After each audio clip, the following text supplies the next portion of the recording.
जय श्री कृष्ण भक्तों, श्रीमद् भागवत महापुराण की भाव यात्रा नवम स्कंद के 14वें अध्याय तक आ पहुंची है। श्रीमद् भागवत के नवम स्कंद में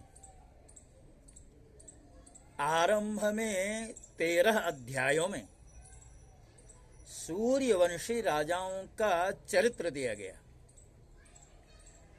बाकी के जो 11 अध्याय हैं उन अध्यायों में चंद्रवंशीय राजाओं के वर्णन के साथ साथ अंतिम कुछ अध्यायों में यदुवंशी राजाओं का भी चरित्र दिया गया। तो आरंभ में सुखदेव जी कहते हैं कि अथातः श्रूयतां राजन् वंशः सोमस्य पावनः यस्मिन्नैलादयो भूपां कीर्त्यन्ते पुण्यकीर्तयः। सुखदेव जी कहते हैं, राजन, अब मैं तुम्हें चंद्रमा के पावन वंश का वर्णन सुनाता हूँ। और इस वंश में पुरूरवा आदि बड़े बड़े पवित्र कीर्ति राजाओं का मानो कीर्तन किया जाता है, उनका यशोगान किया जाता है। सहस्रों सिर वाले विराट पुरुष नारायण के नाभि सरोवर के कमल से ब्रह्मा जी की उत्पत्ति हुई। और ब्रह्मा जी की उत्पत्ति के साथ साथ अब उन्हें जब कहा गया कि आप सृष्टि का कार्य आरंभ करें, तो उन्होंने सृष्टि आरंभ की। तो उस सृष्टि में उनके एक पुत्र हुए अत्रि जी, और बताया कि वे अपने गुणों के कारण ब्रह्मा जी के ही समान थे। यथा पिता तथा पुत्रः। उन्हीं अत्रि के नेत्रों से अमृतमय चंद्रमा का जन्म हुआ। ब्रह्मा जी ने चंद्रमा को ब्राह्मण, औषधि और नक्षत्रों का अधिपति बना दिया। उन्होंने तीनों लोकों पर विजय प्राप्त की और राजसूय यज्ञ किया। इससे उनका अभिमान बढ़ गया और उन्होंने बलपूर्वक बृहस्पति की पत्नी ही तारा को हर लिया। देवगुरु बृहस्पति ने अपनी पत्नी को लौटा देने के लिए उनसे बार बार याचना की, परंतु वे इतने मतवाले हो गए थे कि उन्होंने किसी भी प्रकार गुरु पत्नी को नहीं लौटाया। ऐसी परिस्थिति में उसके लिए देवता और दानव में घोर संग्राम छिड़ गया। शुक्राचार्य जी ने बृहस्पति के द्वेष से असुरों के साथ चंद्रमा का पक्ष ले लिया और महादेव ने स्नेहवश समस्त भूतगणों के साथ अपने विद्या गुरु अंगिरा जी के पुत्र बृहस्पति का पक्ष लिया। देवराज इंद्र ने भी समस्त देवताओं के साथ गुरु बृहस्पति का ही पक्ष लिया। तो इस प्रकार तारा के निमित्त से देवताओं और असुरों का संहार करने वाला घोर संग्राम आरंभ हुआ। तदंतर अंगिरा ऋषि ने ब्रह्मा जी के पास जाकर यह युद्ध बंद कराने की प्रार्थना की।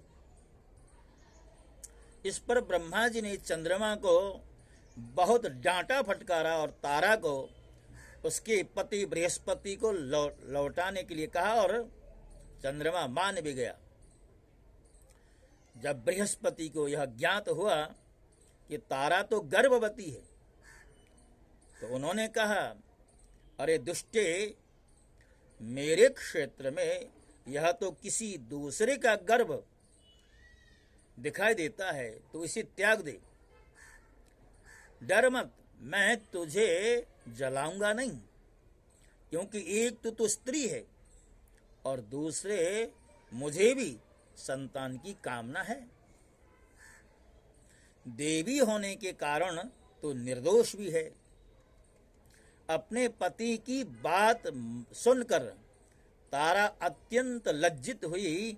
उसने सोने के समान चमकता हुआ एक बालक अपने गर्भ से अलग कर दिया। उस बालक को देखकर बृहस्पति और चंद्रमा दोनों ही मोहित हो गए और चाहने लगे कि यह हमें मिल जाए। अब वे एक दूसरे से इस प्रकार जोर जोर से झगड़ा करने लगे कि यह तुम्हारा नहीं, ये तो मेरा है। अब देखिए, देव गुरु बृहस्पति जी ने पहले तो कहा कि तुम्हारे गर्भ में जो बालक है वो किसी अन्य का दिखाई दे रहा है, तो इसका त्याग कर दे। जैसे ही वह गर्भ से वह बालक बाहर आया तो बृहस्पति जी उस बालक के ऊपर मोहित हो गए। वस्तुतः वह बालक जिसका था चंद्रमा, अब चंद्रमा को तो अपने पुत्र पर मोहित होना ही था, किंतु बृहस्पति जो गर्भपात की बात करते थे, आज वही उस बालक पर आसक्त हो रहे हैं। अब देखिए, ऋषि और देवताओं ने तारा से पूछा यह किसका पुत्र है, परंतु तारा ने लज्जावश कोई उत्तर नहीं दिया। बालक ने अपने माता की झूठी लज्जा से क्रोधित होकर के कहा, रे दुष्टे, यानी यहां निर्णय बालक ने ही किया है। बालक अपनी मां से कह रहा, रे दुष्टे, बतलाते क्यों नहीं है, तो अपना कुकर्म मुझे शीघ्र से शीघ्र बता दे। तो उस समय ब्रह्मा जी ने तारा को एकांत में बुलाकर बहुत कुछ समझा बुझा कर पूछा। तब तारा ने धीरे से कहा, यह पुत्र तो चंद्रमा का है। इसलिए चंद्रमा ने उस बालक को ले लिया। निर्णय हो गया। ब्रह्मा जी ने उस बालक का नाम रखा बुध, क्योंकि उसकी बुद्धि बड़ी गंभीर थी। ऐसा पुत्र प्राप्त करके चंद्रमा को बहुत आनंद हुआ। हे परीक्षित, बुध के द्वारा इलाके गर्भ से पुरुरवा का जन्म हुआ। इसका वर्णन मैं पहले ही कर चुका हूं। एक दिन इंद्र की सभा में देवर्षि नारद जी पुरुरवा के रूप, गुण, उदारता, शील स्वभाव, धन संपत्ति और पराक्रम का गान कर रहे थे। उन्हें सुनकर उर्वशी के हृदय में काम भाव का उदय हुआ और उससे पीड़ित होकर के वह देवांगना पुरुरवा के पास चली आई। यद्यपि उर्वशी को मित्रावर्ण के हिसाब से ही मृत्युलोक में आना पड़ा था, फिर भी पुरुष शिरोमणि पुरुरवा मूर्तिमान कामदेव के समान सुंदर हैं, यह सुनकर सुर सुंदरी उर्वशी ने धैर्य धारण किया और वह उनके पास चली आई। देवांगना उर्वशी को देखकर राजा पुरुरवा के नेत्र हर्ष से खिल उठे। उनके शरीर में रोमांच हो आया। उन्होंने बड़ी मीठी वाणी से कहा, स्वागतम ते वरारोहे आस्यतां करवाम किम संद्रमस्व मया साकं रतिर्नौ शाश्वतैः समाः। पुरुरवा ने कहा कि सुंदरी, तुम्हारा स्वागत है, बैठो, मैं तुम्हारी क्या सेवा करूं। तुम मेरे साथ विहार करो और हम दोनों का यह विहार अनंत काल तक चलता रहे। उर्वशी ने कहा, राजन, आप सौंदर्य के मूर्तिमान स्वरूप हैं। भला ऐसी कौन कामिनी है जिसकी दृष्टि और मन आप में आसक्त न हो, क्योंकि आपके समीप आकर मेरा मन रमण की इच्छा से अपना धैर्य खो बैठा है। राजन, जो पुरुष रूप, गुण आदि के प्रशंसनीय होता है वही स्त्रियों का भी अभीष्ट होता है। अतः मैं आपके साथ अवश्य विहार करूंगी, परंतु मेरे प्रेमी महाराज, एक मेरी शर्त है। मैं आपको धरोहर के रूप में 2 भेड़ के बच्चे सौंपती हूं, आप इनकी रक्षा करना। हे वीर शिरोमणि, मेरा आहार केवल घी है और मैथुन के अतिरिक्त और किसी भी समय आपको वस्त्रहीन न देख सकूंगी।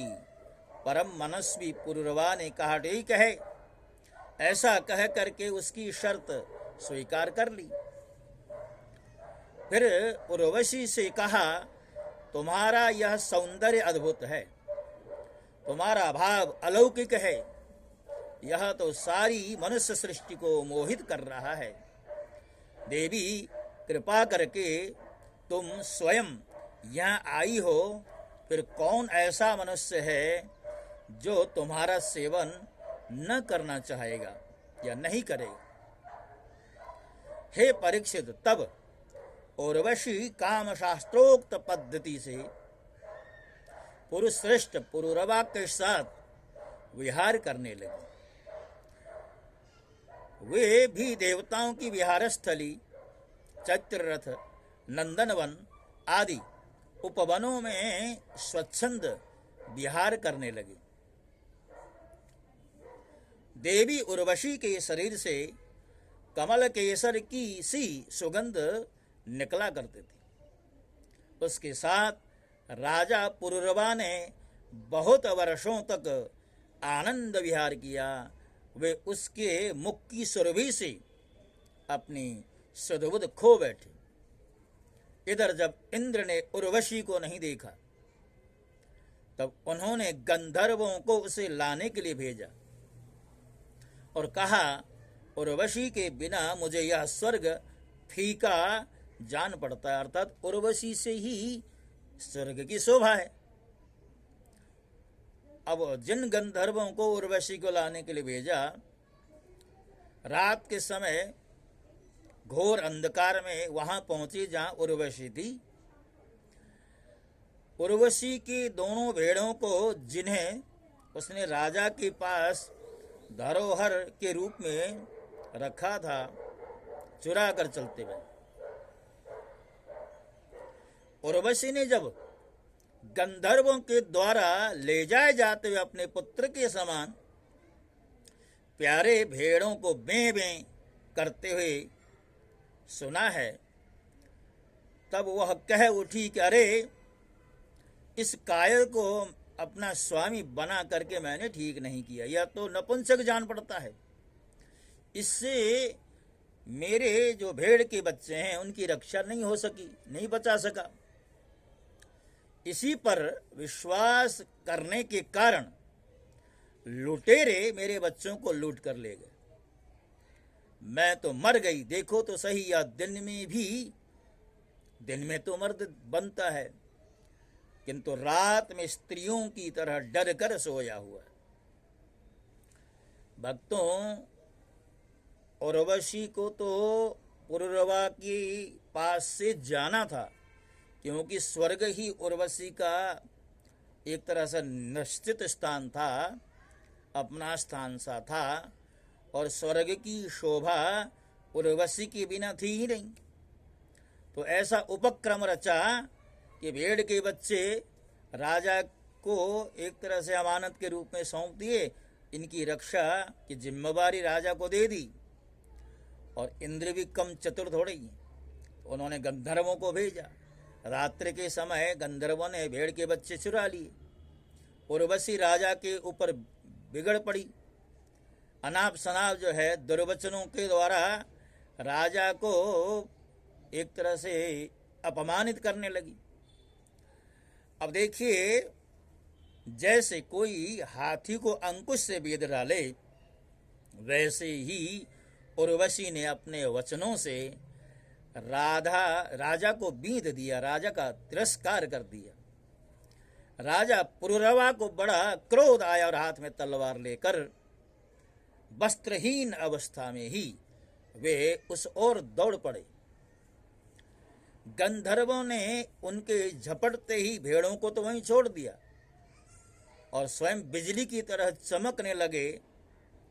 तब पुरुरवा भेड़ों को लेकर लौटे। उर्वशी ने उस प्रकाश में उन्हें वस्त्रहीन अवस्था में देख लिया। बस वह उसी समय उन्हें छोड़ करके चली। हे राजन, राजा पुरुरवा ने जब अपने शयनागार में अपनी प्रियतमा उर्वशी को नहीं देखा तो वे अनमने हो गए। उनका चित्त उर्वशी में ही बसा हुआ था। वे उसके लिए शोक से विह्वल हो गए और उन्मत्त की भांति पृथ्वी में इधर उधर भटकने लगे।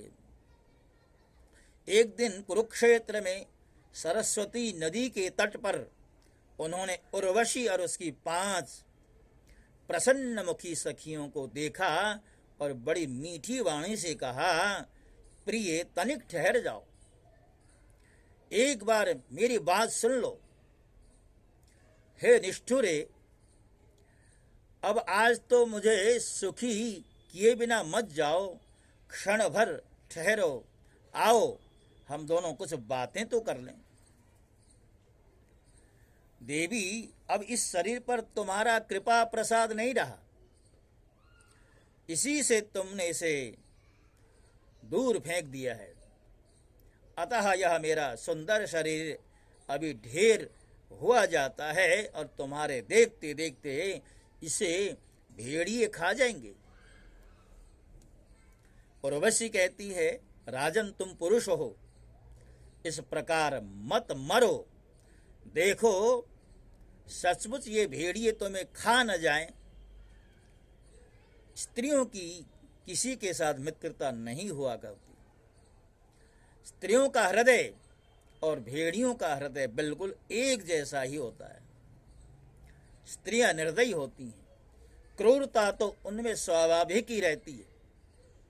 तनिक सी बात में चिढ़ जाती हैं और अपने सुख के लिए बड़े बड़े साहस के काम कर बैठती हैं और थोड़े से स्वार्थ के लिए विश्वास दिलाकर अपने पति और भाई तक को मार डालती। स्त्रियो ह्य करुणः क्रूरा दुर्मर्षाः प्रिय साहसाः घ्नन्त्यल्पार्थेऽपि विश्रब्धं पतिं भ्रातरमप्युत। इनके हृदय में सौहार्द तो है ही नहीं। भोले भाले लोगों को झूठ मूठ का विश्वास दिलाकर फांस लेती हैं और नए नए पुरुष की चाट से उल्टा और स्वच्छंद चारणी बन जाती हैं। तो फिर तुम धीरज धरो, तुम राजेश्वर हो, घबराओ नहीं। प्रति 1 वर्ष के बाद 1 रात तुम मेरे साथ रहोगे, तब तुम्हारे और भी संतानें होंगी।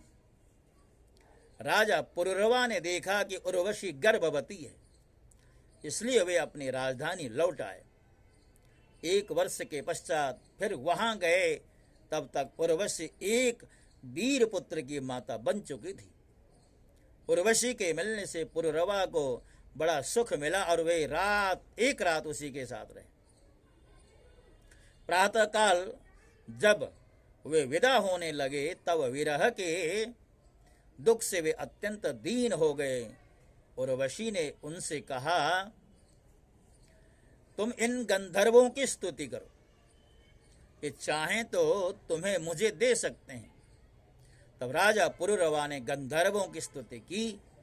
हे परीक्षित, राजा पुरुरवा की स्तुति से प्रसन्न होकर गंधर्वों ने उन्हें एक अग्निस्थाली अर्थात अग्निस्थापन करने का जो पात्र होता है यज्ञ में, उसको अग्निस्थाली कहते हैं,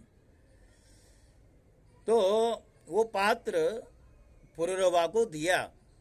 राजा ने समझा यही उर्वशी है, इसलिए उसको हृदय से लगाकर वे एक वन से दूसरे वन में घूमते रहे। जब उन्हें होश हुआ तब वे इस थाली को वन में छोड़कर अपने महलों में लौटे। रात के समय उर्वशी का ध्यान करते रहे। इस प्रकार जब त्रेता युग का प्रारंभ हुआ तब उनके हृदय में तीनों वेद प्रकट हुए। फिर वे उस स्थान पर गए जहां उन्होंने वह अग्निस्थाली छोड़ी थी। अब उस स्थान पर शमी वृक्ष के गर्भ से एक पीपल का वृक्ष उग आया था। उसे देख कर उसमें 2 अरणियां अर्थात मंथन काष्ठ पुरुरवा ने बनाया है। फिर उन्होंने उर्वशी लोक की कामना से नीचे की अरणी को और उर्वशी ऊपर की अरणी को पुरुरवा और बीच की काष्टिक को पुत्र रूप से चिंतन करते हुए, यानी जो अरणी की जो लकड़ी होती है उसके 2 पार्ट होते हैं, नीचे और ऊपर, और बीच में उसके मंथन के लिए एक यूप की तरह खड़ी लकड़ी होती है। यानी 3 जो काष्ठ के जो एक तरह से खंड होते हैं, तो उन 3 काष्ठ खंडों से जो है अरणि मंथन होता है।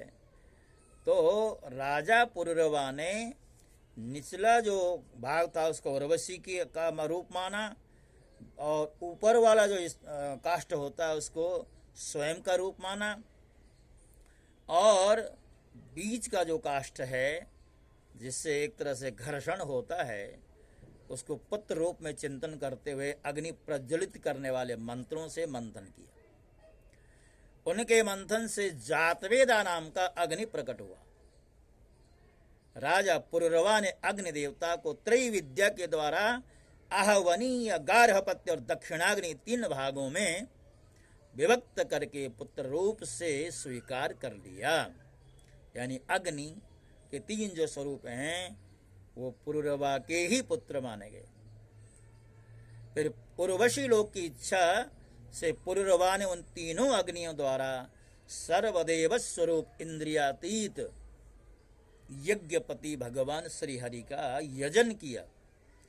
देखिए कहाँ तो उर्वशी के प्रति काम भाव रखते थे पुरुरवा, परिणाम के रूप में देखिए कितनी श्रेष्ठ बात निकल करके आई है।